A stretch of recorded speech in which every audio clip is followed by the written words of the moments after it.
My name is Paul Constable Calcott.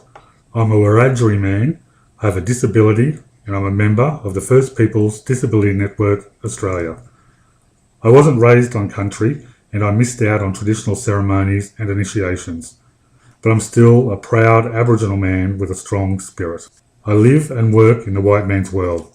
I'm not pretending to know all traditional ways of every mob and community, but I respect that they exist and I would love to learn more. I know that this would make me an even stronger Aboriginal man and advocate. My upbringing and experiences have taught me a lot, especially how to listen. This helps me a lot because my role is to make sure that the voices of Aboriginal and Torres Strait Islander people living with disabilities are heard. Looking back, I don't remember getting polio. I was too young, about 18 months old if that. Mum and Dad had 5 kids at the time, 4 sisters, and I was the only one that caught it. I now have 5 sisters and a brother. I don't know whether it was a reaction to the vaccine or whether it was because I didn't finish the vaccine that I didn't have full immunity. It doesn't really matter to me what caused it. I had a really good upbringing. My parents were such a good balance. Mum was the nurturing, protective one, and Dad expected me to just get on with life and do stuff. They had their problems and eventually divorced, but they still respected each other. Mum was the one who made sure I got to all my doctor's appointments. Imagine a 23-year-old woman with 4 kids in tow, 1 in leg irons, travelling across from the western suburbs of Sydney by public transport, catching buses and trains to get into the city. These were the days when there was no special benefits. There was no transport subsidies or home modifications. The Crippled Children's Society and the Northcott School for Special Children were pretty much all that there was. I guess Dad was probably the one who was more troubled with my disability. I heard that he punched a hole in the wall when he found out that I had polio. I guess the disappointment was around the physical stuff.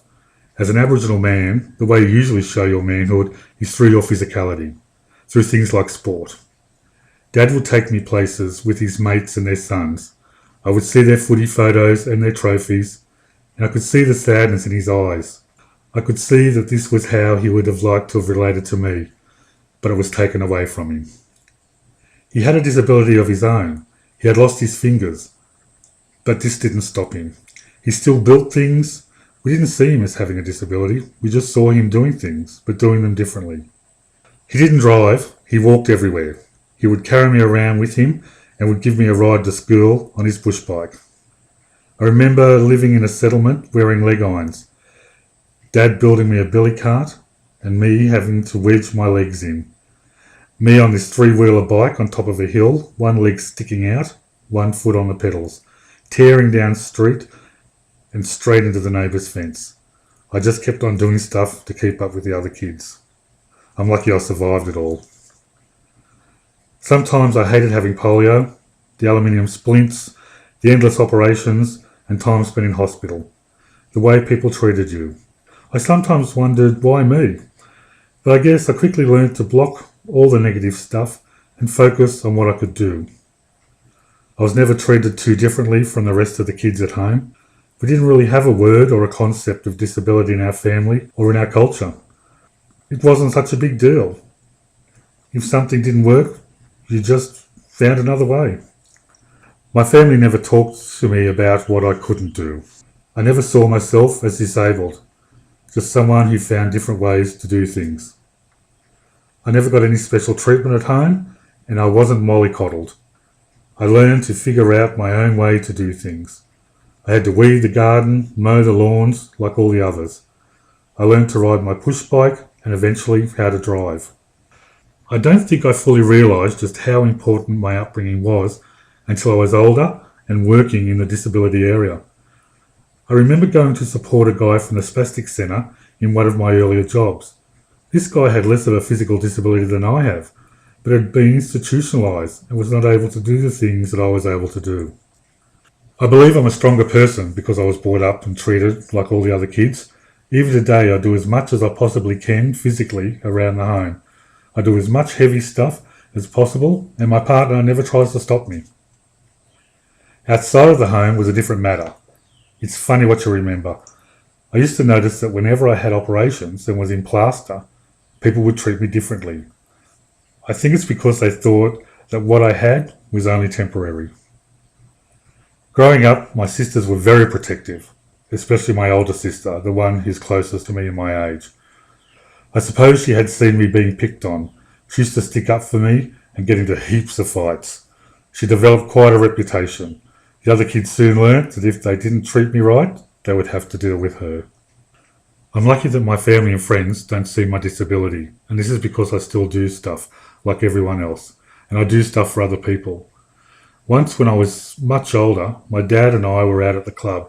We were with his mates. He started telling his friends about what I did, working with kids and people living with a disability, and he told his mates how proud he was of me and what I do. Mum would always say how proud she was, but this was the first time Dad had ever said it. You know, you're never too old to hear that your father is proud of you. And I didn't realise just how important it was to me until he said it. Recently, one of my friends was trying to describe me to someone else, telling this person about all the things I do and all the amazing opportunities I've had to do artwork and to give back to my community and to promote Aboriginal and Torres Strait Islander people with disabilities. The other person happened to ask if I was the guy with the limp. My friend just said, "Oh yes, that's him. I'd forgotten about that." Having a disability and being gay was very confronting because everything is so physically orientated. Again, I was very lucky to have found such a strong group of friends. I have a partner and we have been together for over 16 years. So even the physical perfection side of the gay culture didn't end up being as important as I first thought it would be. As I've gotten older, I've sometimes wondered if I had the opportunity to go back and not have polio, would I do it? And you know, I can honestly say that I don't think I would. Having polio is a part of me, a part of who I am and who I have become. I don't think I would have done all the things I have done without having had it. Being such a big bloke, I think I might have been tempted to become an overpowering person who was inclined to be a bit ashamed of my culture. And I don't think I would have become such a strong advocate. I'm not even sure I would have become an artist. Having a disability probably knocked me down a peg or two, but it has heightened my senses to lots of other things. It forced me to find things that I like about myself. And it has led me on an amazing path. I have a job and a role that isn't tokenistic. I never would have gotten to do these things if I didn't have a disability. And it has ended up having such a positive impact on my life.